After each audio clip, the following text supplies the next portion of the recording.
আপনি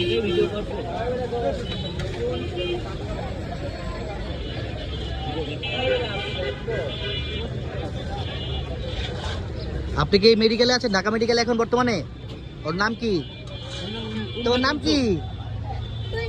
কুলসুম। তোমার কি হয়েছে বাবা? বলতে পারো? বলতে পারো না? ওর কি হয়েছে ভাই?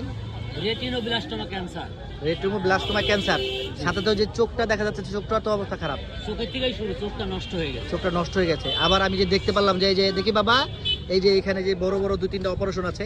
হ্যাঁ, এটা একটা অপারেশন হয়েছে, আরো 2-3টা করা লাগবে। আরো 3টা করা লাগবে না? কেমোথেরাপি দিয়ে ওটা বসাতে হয়। বসাতে হচ্ছে না? এখন ওর চিকিৎসা কিভাবে চালান? এখন ওর চিকিৎসা অনেকের সাহায্য সহযোগিতা করে, সেই টাকায় চিকিৎসা চলছে। ওই টাকা দিয়ে সহযোগিতা করছে? চলছে তাই। আচ্ছা, অনেক সময় বাজারও কালেকশন করা হয়েছে। বাজারও কালেকশন করা হচ্ছে। ওর তো চিকিৎসার জন্য আরো টাকা লাগবে, তাই তো? আরো টাকা লাগবে। আরো টাকা লাগবে না?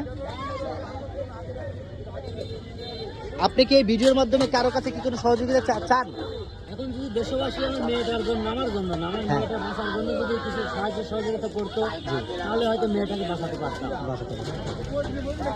দর্শক, আপনারা দেখছেন যে ছোট্ট একটি শিশু, তার কিন্তু ক্যান্সার হয়েছে এবং তার কিন্তু একটা চোখ কিন্তু নষ্ট হয়ে গেছে। এখান থেকে ক্যান্সারটা শুরু হয়েছে এবং এর পাশাপাশি কিন্তু মাথায় কিন্তু 2-3 বার অস্ত্রোপচার হয়েছে। এবং এই বাবাটা আমাদের ভালো কাজের হোটেলে এসে খায় এবং এই ঢাকা মেডিকেলেই চিকিৎসারত আছেন এখন বর্তমানে। কিন্তু ওনার এই যে চিকিৎসার ব্যয়বহুল, অনেক ব্যয়বহুল। এখন পর্যন্ত যত ট্রিটমেন্ট হয়েছে মানুষের সাহায্য সহযোগিতাই হয়েছে। দর্শক, ওনার আজই যদি আপনারা সহযোগিতা করে এই বাচ্চাটার জীবনটা যদি বাঁচান বা এই বাচ্চাটার জন্য সাহায্যের জন্য যদি এগিয়ে আসেন, তাহলে বেঁচে যেতে পারে এই সুন্দর শিশুটির ভবিষ্যৎ, বেঁচে যেতে পারে এই সুন্দর শিশুটি। বাবা, তোমার পেট ভরেছে? তুমি আর একটু খাবে? হ্যাঁ, তুমি আর কি খেতে চাও? চকলেট খেতে চাও? কি খেতে চাও বলো তো বাবাকে? ডাক্তার নিষেধ করেছে? মাশাআল্লাহ, তুমি তো কথা বলতে পারো ভালোই। ডাক্তার নিষেধ করে তো? ডাক্তার তোমায় কি খেতে বলেছে?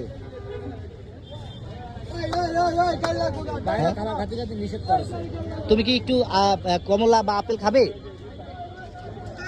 খাও না? ঠিক আছে। সাজ্জাদ, আরে 1 কেজি কমলা কিনে দাও তো। না, বের করো। আচ্ছা, নিয়ে আসো।